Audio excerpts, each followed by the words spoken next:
اصغر علی اور اس کی بیوی کے درمیان ایسا کون سا لین دین کا معاملہ تھا کہ اس نے اپنی بیوی کو ہی بے باکی سے قتل کر ڈالا؟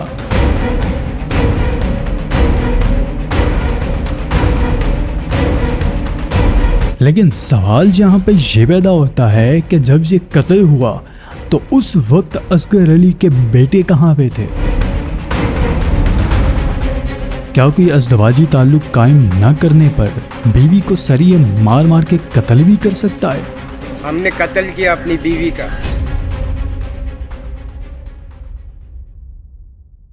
السلام علیکم ورحمۃ اللہ وبرکاتہ، میں ہوں احمد حمید اور آپ دیکھ رہے ہیں میرا چینل احمد حمید آفیشیل۔ اصغر علی اور اس کی بیوی کے قتل کا کیس اتنا سمپل کیس نہیں ہے۔ آج ہم اس سارے کیس کو انویسٹیگیٹ کرنے والے ہیں۔ سب سے پہلے ہم بات کریں گے اس اصغر علی کا کہ اس کا اعتراف جرم کیا ہے۔ یہ ویڈیو آپ خود ملاحظہ کیجیے۔ دینا نہیں چاہ رہی تھی، مجھے ملنا تھا اسے، ٹھیک ہے، اور وہ دینا نہیں چاہ رہی، اوکے۔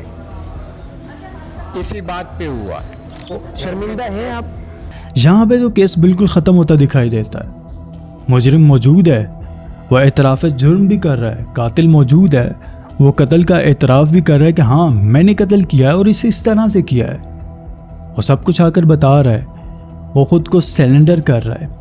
لیکن یہاں پہ 2-3 سوال ہیں جو کہ ہر عام انسان اس کے جوابات چاہتا ہے۔ سب سے پہلا سوال کہ کوئی مجرم، کوئی قاتل آ کے خود کو اس طرح سے سرنڈر کیوں کرے گا؟ وہ خود آ کر پولیس کو بتاتا ہے، خود آ کر بتاتا ہے کہ میں نے اس طرح سے اپنی بیوی کو قتل کیا ہے، سریوں سے مارا ہے، اتنی بے باکی سے میں نے مارا ہے۔ اور وجہ کیا ہے؟ وہ جو بزرگ وجہ بتا رہا ہے، وہ یہ بتا رہا ہے کہ ازدواجی تعلق میں قائم کرنا تھا، جو اس کے الفاظ ہیں کہ رات کو ہم لین دین کرنا چاہتے تھے، وہ دینا نہیں چاہتی تھی اور میں لینا چاہتا تھا، اور اسی غصے میں اسی سے ہماری بحث ہوئی اور میں نے اسے سریے سے قتل کر دیا۔ لیکن معاملہ یہ نہیں ہے۔ ہم اب آتے ہیں کیس کے دوسرے رخ کی جانب۔ جب اصغر علی نے اپنی بیوی کا قتل کیا تو اس وقت اس کے بیٹے کہاں پہ تھے؟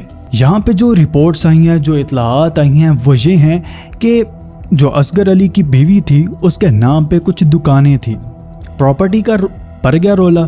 ہمیشہ اسی طرح سے ہی ہوا ہے، جائیداد کا مسئلہ ہو، کوئی بھی مسئلہ ہو، ہمیشہ وہاں پہ قتل و غارت تک ہوتی ہے۔ یہی مسئلہ تھا کہ جو لین دین کا معاملہ تھا، اصل معاملہ یہ ہے کہ وہ لین دین یہ تھا، دکانوں کا لین دین۔ وہ کہہ رہے تھے کہ ہمارے نام کرو، بیٹے کہہ رہے تھے ہمارے نام کرو۔ بیٹوں کے نام دکانیں نہ کی گئی تو انہوں نے قتل کر دیا۔ اب باپ اپنے بیٹوں کو بچانے کے لیے، اپنے بیٹوں کو پروٹیکٹ کرنے کے لیے یہاں پہ آیا ہے اور خود آ کر سلنڈر کر رہا ہے، خود آ کر یہ سارے دعوے پیش کر رہا ہے، خود آ کر اعتراف جرم کر رہا ہے، خود آ کر خود کو سلنڈر کیا ہوا ہے، خود آ کر لوگوں کو انٹرویوز دے رہا ہے۔ اس طرح سے اتنی ہمت کے ساتھ کوئی بھی نہیں کرتا ہے، کوئی بھی مجرم آ کر اس طرح سے انٹرویوز نہیں دیتا ہے کہ میں نے اتنے۔ یہاں پہ اس کا ایک جھوٹ پکڑا گیا جب اینکر نے سوال کیا کہ تم نے اپنی بیوی کو کتنے سریے مارے، تو آگے سے اس نے جواب دیا کہ یہی کوئی 5-6 تو مارے ہوں گے، ایک دو سے تو نہیں مرتا کوئی بندہ۔ تو یہاں پہ سوال یہ پیدا ہوتا ہے کہ جو قاتل خود ہوتا ہے اسے کم از کم اتنا ہوش ہوتا ہے، اتنا پتہ ہوتا ہے کہ میں نے کتنے سریے مارے تھے، کس طرح سے اسے قتل کیا تھا، یہ سارا معاملہ ہوا کیسے تھا، تو یہ تو پتہ ہی ہوتا ہے اسے۔ اس نے یہ بات گول مٹول کی، بات کلیئر نہیں تھی۔ اس نے بولا انویسٹیگیشن ہوگی تو پتہ چل جائے گا۔ اب انویسٹیگیشن والے اداروں سے، قانونی اداروں سے میری یہی ریکویسٹ ہے کہ اس معاملے کو گہرائی تک جایا جائے، اسے ڈیپلی انویسٹیگیٹ کیا جائے اور اس پہ جو بھی اصلی مجرم ہے اس کو سزا دی جائے۔ جو بھی اس کے بیٹے غائب ہیں ان کو پکڑا جائے، ان کو عدالت میں لایا جائے، ان کو کورٹ کے اندر لایا جائے اور کٹہرے کے اندر کھڑا کیا جائے کہ بتاؤ اصل مجرم کون ہے، اصل معاملہ کیا ہے۔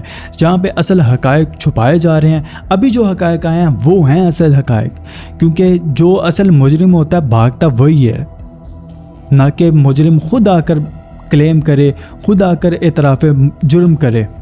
تو اللہ تعالیٰ ہمیں ایسے فتنوں سے، ایسے فسادات سے محفوظ رکھے اور ہمارے گھروں کو آباد رکھے، اور اس طرح کے جو فتنے ہیں ان سے ہمارے گھروں کو محفوظ رکھے۔